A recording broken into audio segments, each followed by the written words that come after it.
Buenos días a todos, bienvenidos a su programa Magisterio de la Iglesia, en nuestro canal de Laico a Laico. ¿Cómo están? Bienvenidos. Bueno, bienvenidos todos ustedes, pues los saludamos con el gusto de siempre. El día de hoy vamos a ver una encíclica del Papa Benedicto XIV, muy interesante, que en latín se llama Quambis Paterne y en español significa en cuanto a la paternidad del sacerdote. Nuestra encíclica comienza con el gran saludo de nuestro Papa Benedicto XIV, en el que nos dice: a los venerables hermanos patriarcas, primados, arzobispos y obispos, Papa Benedicto XIV, venerables hermanos, salud y bendición apostólica. Y comienza con: desde hace tiempo se sabe que nuestra paternidad es la vigilancia, para lo cual debemos estar prontos a hacer plena y prudente justicia a cada uno, que por conveniencia de los contendientes, para redimirlos y definirlos como conveniente, se encomiendan los casos fuera de nuestra curia romana algunos. Las principales razones de este abuso se refieren sobre todo al elevado número de protonotarios sin competencia. En este punto nos habla en la introducción a esta encíclica que cómo deben ser las características de los sacerdotes. Recordemos que también la Iglesia en su jerarquía tiene un orden, y en ese orden también van de acuerdo los sacerdotes que son jueces, como más adelante pues los vamos a ver. Bueno, efectivamente, como dice Eli, esta es una introducción en la cual, bueno, el Papa pues da un saludo para todos nosotros, no solamente para los consagrados, y también nos recuerda algo muy importante, como dice ella, efectivamente, cómo debe ser un sacerdote, sobre todo cuando se le elige como juez para una diócesis y exclusivamente para un tribunal eclesiástico. ¿Cuáles son las características que debe de cumplir? Recordemos que dentro de nuestra iglesia hay reuniones que se llaman sínodos, las cuales vamos a ver ahorita en pantalla para que ustedes tengan la definición correcta y sepan qué significa un sínodo. En términos generales dice que un sínodo es una reunión eclesiástica bajo la autoridad de la jerarquía, en el cual se van a discutir asuntos relacionados con la fe, la moral y la disciplina. Dice que es una reunión, bueno, donde participan tanto los obispos, las autoridades religiosas, autoridades eclesiásticas, y en este caso es una reunión muy importante que, como el Papa Francisco lo ha comentado, lo han escrito en diversos libros, tiene su fundamento desde los primeros siglos del cristianismo, o sea, desde las primeras comunidades cristianas también se reunía el apóstol San Pedro y los apóstoles en sínodos, en reuniones, para tomar decisiones para la correcta marcha de nuestra iglesia. Entonces no es algo que nos debe de causar como algo muy novedoso o algo que el Papa se lo inventó, sino que es algo que viene desde el principio de los tiempos. Continuando pues con estas definiciones, los sínodos se dividen en varias partes. El primero es un sínodo episcopal, dice que es una reunión periódica de obispos convocados por el Papa, como el próximo sínodo que va a haber, donde justamente se va a ver la sinodalidad y tantos temas tan importantes. Viene después un sínodo o concilio provincial, que es una reunión de los obispos de una diócesis pertenecientes a una provincia eclesiástica, convocados por el obispo metropolitano. Un ejemplo muy sencillo: nuestra ciudad, nuestra diócesis de Celaya pertenece a la provincia del Bajío. Entonces en esa provincia se abarcan varias diócesis, se abarca la diócesis de Querétaro, la de Celaya, la de Irapuato y la arquidiócesis de León. Entonces cuando ellos tienen un sínodo provincial, es cuando el obispo metropolitano convoca a los obispos de esas diócesis y a los representantes de los movimientos laicos y religiosos, justamente para ver, en este caso, cómo está funcionando la zona provincial, ¿verdad?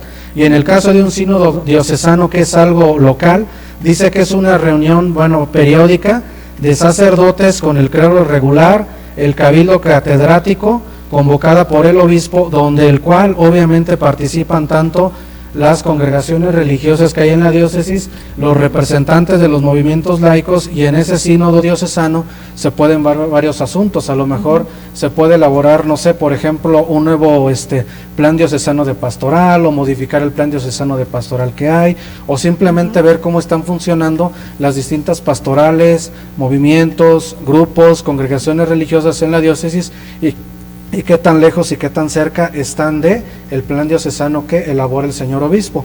Y obviamente es un sínodo el cual convoca el señor obispo, y recordemos que siempre se va a centrar todo en nuestra iglesia y en Cristo, es decir, son sínodos cristocéntricos. Bueno, entrando ya propiamente lo que viene siendo en materia, ¿verdad? Como vemos, pues bueno, también es una junta de clérigos, ¿verdad? Dice que suele diferenciarse un sínodo de un concilio, porque bueno, un concilio dice que pues es algo para hacer reformas dentro de la iglesia, ¿verdad? Se hace una consulta, pero los concilios no son tan seguidos, pasan luego siglos o mucho tiempo para que sean. De hecho, el último concilio ecuménico que tenemos en nuestra iglesia es el Concilio Vaticano II, el cual pues nos ha dado varios decretos, varios documentos muy interesantes que han servido para la buena marcha de nuestra iglesia, y que, como han mencionado varios sacerdotes, pues todavía no termina de explotarse, o sea, todavía falta tiempo para que convoquen un nuevo concilio. Entonces hay que tener la diferencia entre concilio y sínodo. El sínodo puede ser más reciente, o más bien más periódicamente más seguido, de acuerdo también a los signos de los tiempos y a los problemas sociales que haya en nuestra iglesia y en nuestro mundo. Bueno, entrando propiamente lo que viene siendo ya en materia, este es un documento el cual consta de 6 apartados o de 6 números. El primer número nos dice algo muy importante.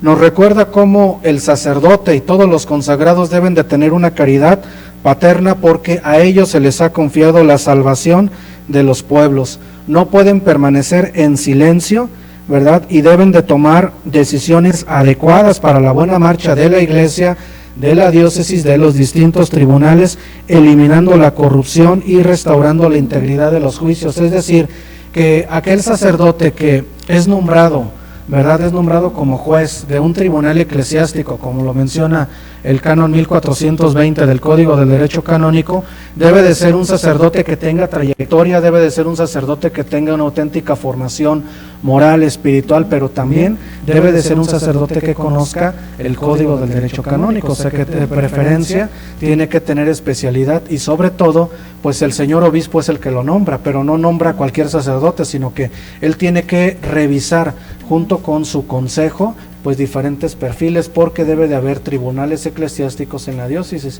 porque luego hay temas muy importantes, ¿verdad? Como por ejemplo, si a lo mejor algún hombre, alguna mujer está solicitando que le anulen el matrimonio por la iglesia, bueno, tiene que presentar las pruebas y esa solicitud al tribunal eclesiástico, y el juez o los jueces, ¿verdad?, que están en ese tribunal, que son sacerdotes, obviamente liderados por el señor obispo, y debajo del señor obispo un vicario judicial, deben de checar si efectivamente procede esa solicitud de nulidad del matrimonio que le está haciendo el hombre, la mujer o ambos, ¿verdad? Entonces son cuestiones un poco complejas, las cuales nos menciona el Papa Benedicto XIV, que tienen que tener una gran formación humana, espiritual, y lo más importante, Eli, que no se les olvide a quién están sirviendo. Sobre todo eso, ¿verdad? Exactamente, entonces es obligación de nosotros como laicos que oremos por todos los sacerdotes y que le pidamos también a Dios que ilumine a los señores obispos para que elijan buenos jueces para los tribunales eclesiásticos. No lo veamos como algo que, pues bueno, pues sí está, qué padre, ¿no?, que el sacerdote debe de estar bien formado como juez de una diócesis, pero ¿y eso a mí para qué me sirve?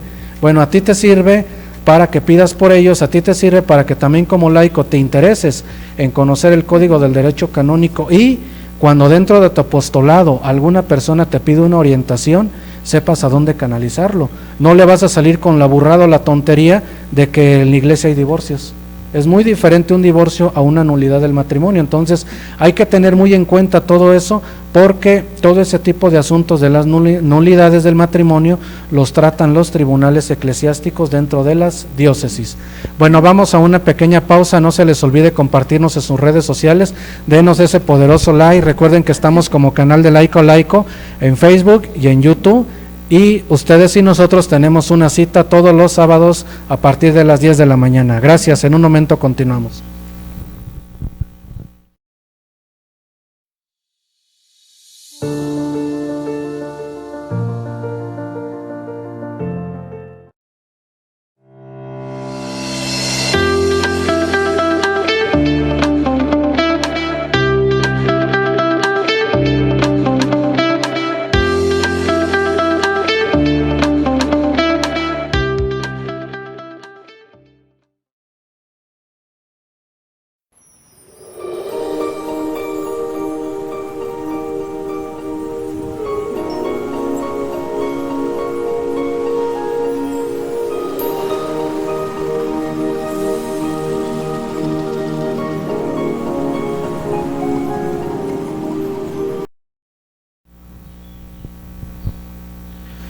Bueno, pues muchas gracias por seguir con nosotros. Recuerden compartirnos en sus redes sociales.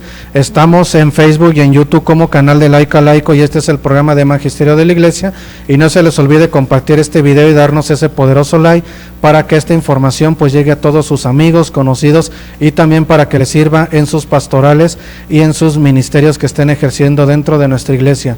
Para concluir el punto número 1, menciona también el Papa Benedicto XIV que en esa época también hubo quejas muy recientes, ¿verdad?, acerca de los sacerdotes que elegían como jueces para las diócesis, para los tribunales eclesiásticos, y también algo que es muy importante, él apela mucho a que los obispos tengan ese discernimiento, se dejen guiar por el Espíritu Santo, y algo muy importante, que no se les olvide a quién están sirviendo. Porque muchas veces perdemos de vista eso, ¿verdad? Hay veces que un sacerdote puede caer en la soberbia de decir, bueno, ya me nombraron juez, soy el vicario judicial, tengo una de las parroquias más importantes de la ciudad donde se fundó, y pues ahora sí que soy Juan Camané y voy a hacer lo que yo quiero. Voy a tratar mal a los laicos, no voy a atender mis obligaciones, voy a hacer preferencias, voy a irme por los laicos ricos y despreciar a los pobres, no, sino que es obligación de los sacerdotes dar un auténtico testimonio, pero también es obligación del laico apoyar y pedir por el sacerdote. Es decir, todos nosotros, Eli, tenemos una misión que cumplir dentro de la iglesia para que no lo veamos como algo muy lejano o algo que pasó. Así es. Bueno, vamos a continuar con el punto número 2, que nos habla acerca de estas tales quejas. Fueron presentadas al Papa también Bonifacio VIII y al mismo pontífice de quien estamos hablando. Dice, para cumplir su oficio de dirección apostólica con su decreto, establecía acertadamente que la sede apostólica y sus legados no serían causas delegadas, sino dignatarios eclesiásticos que hubieran obtenido un oficio o el canonizado en una iglesia catedral. Igual manera, presentando el Concilio de Trento, demanda sobre la cuestión de la inexperiencia también de los jueces, y vemos también las cosas que son de la intromisión de los poderosos, la lejanía de los lugares. El mismo concilio también dispuso que en todos los sínodos provinciales o diocesanos se designaran también algunas personas con cualidades previstas por la Constitución del mismo Papa Bonifacio VIII. También cerca del futuro sínodo provincial o diocesano, cada diócesis tenía a su disposición 4 incluso más personas competentes y calificadas a quienes encomendar estas causas. De igual manera, siempre vemos la intromisión, ¿verdad?, que aquí nos refiere la encíclica, la intromisión de los poderosos, que aquí en aquel entonces veíamos que siempre estaban los ricos, ellos también, digamos, como popularmente decían, metían su cuchara, y también ellos decían, no, pues si tal sacerdote no me convence, yo tengo la autoridad de cambiarlo, y vemos que no es así. Ningún laico se puede meter en las decisiones que toma la iglesia. De igual manera, también veíamos acerca de los buenos y mejores postulantes a candidatos para ser un juez, un buen juez, como nos decía también Julio, que debían ser los mejores. También tenían una moralidad también intachable, porque imagínense, si escogían un juez que tenía la peor moralidad, pues entonces, ¿cómo iba a ser que él iba a hacer, juzgar, digamos, en esos casos tan difíciles que a veces le presentan a la iglesia? Y más adelante vamos a ver un ejemplo de algunos casos. De igual manera, también veíamos acerca de los sínodos provinciales diocesanos, como es a cada diócesis, igual la de nosotros, también cuenta con esos sacerdotes que son aptos y capacitados para ejercer la dicha función de ser un juez. Efectivamente, como dice Eli, pues para ser juez debes de tener características muy específicas, pero una de las cuales que me viene mucho a la mente, que debes de ser una persona imparcial, debes de ser una persona que tenga criterio, y en el caso de nuestra iglesia, debes de ser una persona que te mueva la caridad, el amor a Dios y el amor al prójimo, no intereses propios, no intereses de grupos, sino realmente desempeñar tus funciones como Dios te lo está diciendo, o como nos ha dicho el Papa Francisco recientemente, ser en verdad una iglesia sinodal en la cual todos caminemos juntos y cada uno de nosotros haga la parte que le corresponde de acuerdo a la voluntad de Dios, es decir, todos caminar juntos de la mano, ¿verdad?, como dijera una popular canción, pero de acuerdo a la voluntad de Dios, es decir, no a lo que yo quiero, a lo que a mí se me antoja, a lo que me nace, a lo que estoy respondiendo a ciertos grupos de interés, a lo que me dice nada más en mi grupo y no le hago caso a mi párroco, no le hago caso a mi obispo, es que yo soy bien erudito, soy bien sabiondo, y pues a mí que me va a enseñar el padrecito. O sea, muchas veces podemos caer en esas actitudes erróneas y soberbias, pero lo cual el Papa Benedicto XIV nos invita, tanto a los sacerdotes como a los laicos, a que nos dejemos guiar siempre por Dios. Y algo que es muy importante que menciona el Papa Benedicto XIV en el punto número 3 es que tanto los sínodos, que ya los vimos, los sínodos provinciales y diocesanos, él recomienda que se reúnan cada 3 o 4 años, según lo prescrito por el Concilio de Trento, y que solamente sean aplazados bajo ciertas circunstancias, a lo mejor, no sé, guerras, alguna pandemia, o sea, muchas cosas, pero él recomienda que todas las diócesis, es decir, las iglesias particulares, realicen también una revisión de cómo están trabajando. ¿Realmente estamos haciendo la voluntad de Dios? ¿Realmente estamos llevando a cabo el plan diocesano de pastoral? ¿Realmente los fieles laicos lo conocen o no lo conocen?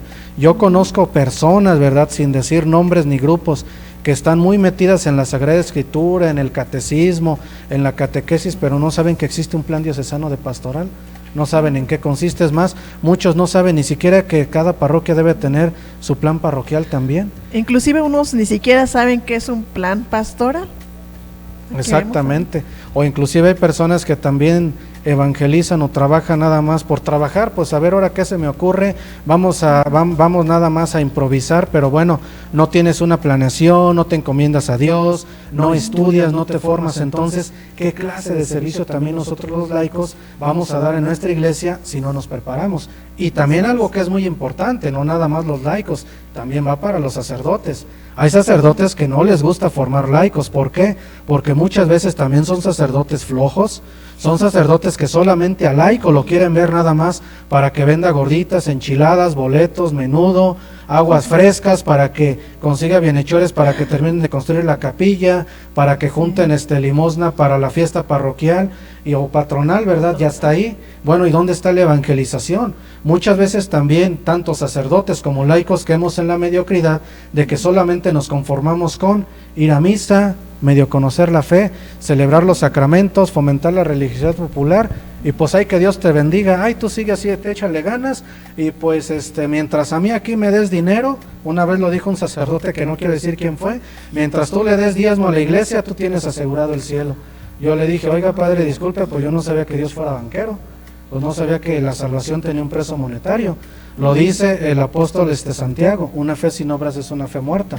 Entonces debemos de informarnos y formarnos en nuestra fe para en verdad nosotros como laicos hacer el papel que nos toca hacer, ser realmente esos apóstoles, esos discípulos que quiere nuestro Señor Jesucristo. Y si estamos conscientes de que nuestro párroco, vicario, capellán o el mismo vicario judicial o del tribunal eclesiástico, de algún otro cargo dentro de nuestra diócesis, pues como dicen vulgarmente, la anda regando y no se quiere corregir, ¿qué crees que debemos hacer, Eli? Pues decírselo al señor obispo, ¿no? Con fundamentos y todo eso. No con la finalidad de atacar al sacerdote o de hacerlo sentir mal, sino que le venga una corrección fraterna para que el padre vuelva al buen camino. ¿Qué debemos hacer nosotros como laicos también cuando en nuestro grupo, movimiento, tenemos un dirigente que no es del todo humilde, que no es del todo caritativo, que hace distinciones, que solamente nos quiere controlar? Pues también debemos de denunciar, ¿verdad? Bueno, vamos a una pequeña pausa. No se les olvide compartirnos en sus redes sociales. Recuerden que estamos como Canal de Laico a Laico en Facebook y YouTube para que nos dé ese poderoso like y comparta este video. Enseguida volvemos. Gracias.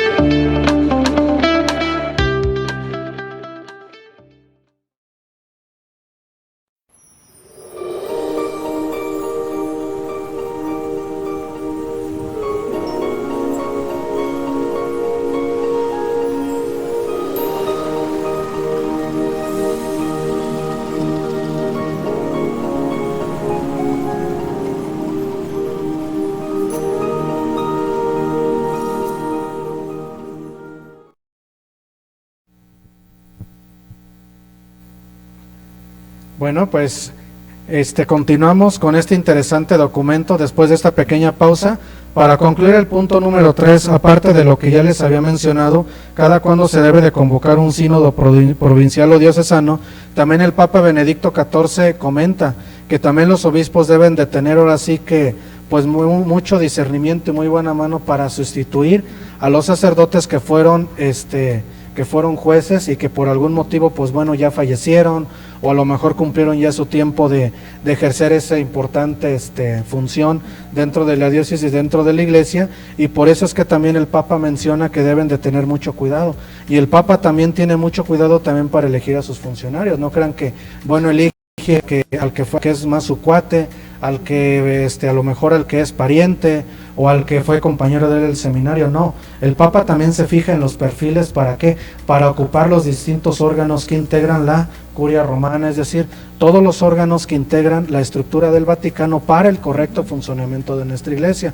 Algunos órganos, por ejemplo, la Secretaría de Estado, donde el cual obviamente está un cardenal, que es el secretario de Estado, que viene siendo algo así como el segundo al mando, por decirlo civilmente, como si fuera el vicepresidente, el cual también tiene una gran responsabilidad, tanto en la Iglesia católica como cuando se reúne con distintas religiones y también cuando se reúne con gobiernos civiles. Entonces es importante que toda la estructura del Vaticano, de nuestra iglesia, funcione bien justamente para que se lleve a cabo lo que Dios nos está diciendo. Por eso es que el Papa debe de tener también ese discernimiento y ese buen ojo y dejarse guiar por el Espíritu Santo para elegir a los funcionarios correctos. Y lo mismo también debe de hacer el señor obispo, y lo mismo también debe de hacer un párroco cuando también justamente se esté integrando un consejo parroquial. Elegir, o que realmente se elijan a los distintos representantes de los grupos laicos que en verdad quieran trabajar, que en verdad sean personas humildes y caritativas, y que en verdad no solamente vean por el grupo en el que están, sino también por las necesidades de la parroquia. O sea, no solamente es decir, nada más mi grupito y ya, sino que también hay que ver las necesidades de nuestra iglesia y qué es lo que Cristo nos está pidiendo. Es algo también muy importante que debemos de tomar en cuenta. Muy bien, continuando con el número 4, nos dice: esas providencias y antiguas disposiciones deben revelar claramente que las heridas infligidas a esta disciplina específica son antiguas y se profundizan, no porque se ignoren las disposiciones canónicas, sino por la designación de los jueces sinodales. Si se hubiera dado también la comunicación oportuna al romano pontífice, solo a él se le habrían confiado las causas. Igualmente vemos que esas heridas que nos dice aquí no son antiguas, sino también pueden ser también modernas, porque vemos que también, como decía Julio, nosotros también como laicos también podemos hacerle daños precisamente también a la iglesia. Igual manera que no lo haría también un sacerdote a juzgar mal en los casos que también a él se le presenta.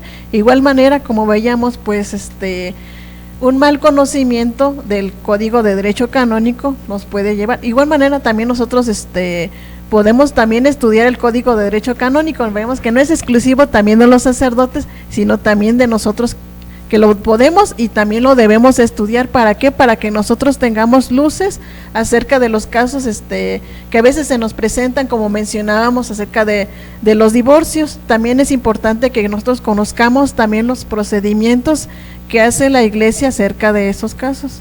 Efectivamente, como dice Eli, pues es ahora sí que una obligación por parte de todos nosotros también conocer el Código del Derecho Canónico. Igual a lo mejor pues no vamos a ser juristas o vamos a ser expertos, ¿verdad? Pero por lo menos saber la estructura, saber lo básico, para justamente también saber nosotros como laicos, ¿verdad?, qué es lo que debemos de hacer y qué es lo que no debemos hacer, ¿verdad? Entonces es algo muy importante, y también para tener en cuenta de que por nuestra iglesia cristiana católica no hay divorcios, hay nulidad del matrimonio, pero se deben de cumplir varios requisitos. Y no crean que es algo de que digo, bueno, déjame presentar el caso al vicario judicial, le voy a dar una lana y ya que declare nulo mi matrimonio y que a todo dar, no, ya me puedo casar por la iglesia con otra persona. No, se checan ellos que efectivamente sí proceda, y si procede, se manda el caso a Roma.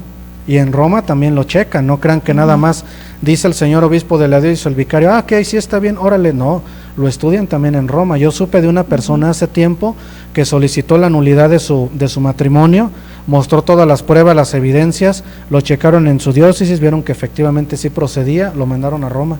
Y en Roma estudiaron el caso, investigaron, vieron, y bueno, para buena fortuna de la persona, sí le llegó su nulidad.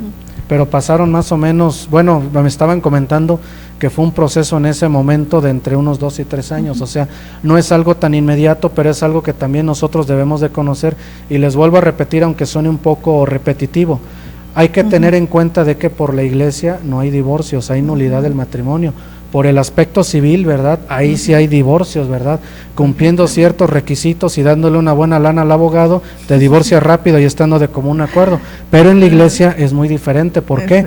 Porque recordemos que el matrimonio es un sacramento instituido por nuestro Señor Jesucristo, es un sacramento al servicio de la comunidad, es una de las decisiones y una de las vocaciones más hermosas que toda persona toma en su vida, una decisión la cual no debe de hacerse a la ligera, no debe de hacerse pues por emoción, por calentura, porque quiero una sirvienta, porque quiero alguien que me mantenga, no, debe de tener su fundamento para evitar al rato todo este tipo de situaciones. Pero es importante conocerlo porque también nos menciona el punto número 5 de este importante documento, que también la curia romana, ¿verdad?, debe de estar sujeta a todas estas disposiciones, y también la curia romana, es decir, todos los órganos que integran la estructura del Vaticano, la estructura de nuestra iglesia, deben de apegarse al código y de conocer las distintas disposiciones. No veámoslo como que, bueno, nada más el código se aplica o lo aplica para México, para todos los demás países, y el Papa y los que estén en el Vaticano, pues ellos no lo deben de obedecer. No, el código, por así decirlo, es como si fuera la constitución política de los Estados Unidos mexicanos para todos los mexicanos, o sea, es el reglamento o las leyes que rigen nuestra iglesia. Por eso es importante conocerlo, y por eso es que el punto número 5 dice que también lo debe de conocer la curia romana, los obispos y todos los religiosos y religiosas que integran las diócesis, ¿verdad? Dice también algo que es muy importante, ¿verdad? Dice, queremos y percibimos que en las diócesis, donde los obispos de las iglesias, cumpliendo con las disposiciones del Concilio de Trento, han procedido a la elección de los jueces tanto en los consejos provinciales como diocesanos. Estos permanecerán en el cargo hasta el día del sínodo y sus nombres no serán comunicados inmediatamente. O sea, una vez más nos muestra que los jueces que eligen los obispos deben de, aparte de tener un cierto perfil, no es nada más para que pues lo mencionen a medio mundo, mira, él es el juez, no, sino que hasta cierto punto también ellos por humildad deben de mantener un bajo perfil y no deben de olvidarse a quién están sirviendo, que es lo que muchas veces perdemos de vista, o pierden de vista tanto los sacerdotes o los consagrados como también los laicos. Muchas veces pensamos que estamos sirviendo al coordinador diocesano, al coordinador regional, al señor cura, al vicario, y empezamos a ver defectos, empezamos a criticar y nos olvidamos que a quien debemos de servir es a Dios, y quien realmente siempre está con nosotros y nunca nos falla es Dios. Que el hombre va a fallar y el hombre es pecador, es cierto, por su condición humana, pero Dios no, Dios nunca nos va a fallar. Y cuando hagamos las cosas en nuestro apostolado, ministerio o desde lo que estemos haciendo, lo hagamos realmente con esa humildad. Y si yo todavía soy un laico que no me comprometo a nada, ¿qué debo de hacer? Comprometerme, informarme y conocer mi fe, para entonces sí pedirle a Dios, bueno, Dios mío, ¿cómo puedo ayudar? ¿Qué puedo yo hacer? A lo mejor Dios te va a llamar a que seas catequista, a que seas ministro, a que seas de liturgia, a que seas de la pastoral social, o sea, puede haber muchísimos apostolados y ministerios. En pocas palabras, para hacer el bien y portarse bien, no hay pretexto, porque todo está servido para que lo hagamos.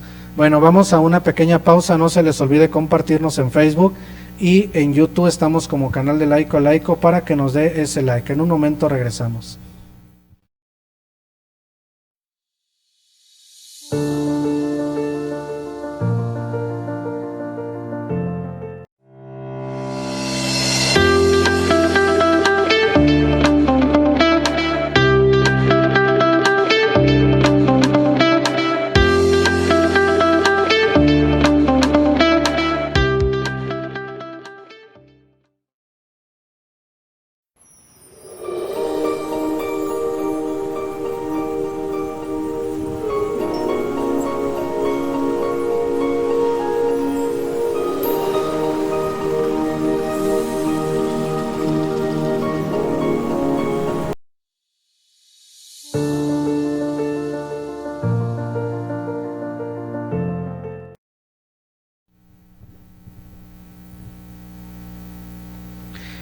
Bueno, pues ya estamos de regreso. Para concluir el punto número 5 de este importante documento, que recordemos que trae 6 puntos, el punto número 5, la última parte dice: en cuanto al número de candidatos elegibles, si en el decreto tridentino se estableció que en cada diócesis deben elegirse hasta 4 jueces, queremos que se elija un número mayor si el tamaño de la diócesis o alguna otra circunstancia peculiar así lo parece solicitarlo.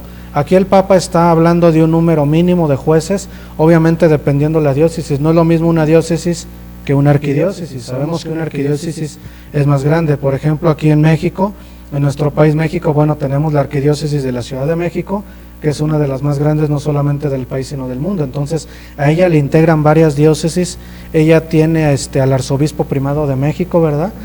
Monseñor Carlos Aguilar Retes, ¿verdad? Tiene como titular, pero al ser una arquidiócesis y al ser un territorio tan grande, tiene muchos obispos auxiliares.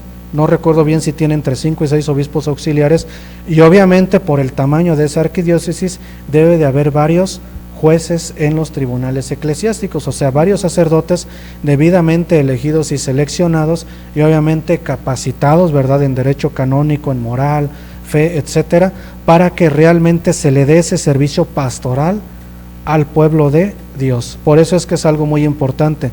En el caso de nuestra diócesis de Celaya, bueno, como obviamente es una diócesis y es más pequeña, pues bueno, también tiene su tribunal eclesiástico, también tiene su vicario judicial, al cual, bueno, le mando un afectuoso saludo, y también él tiene la obligación justamente de ver los asuntos relacionados con el buen funcionamiento de la diócesis, sobre todo con esos asuntos tan difíciles y espinosos como son las nulidades del matrimonio, pero a todos esos organismos que integran una diócesis, el señor obispo, como dicen por ahí, siempre está muy al pendiente.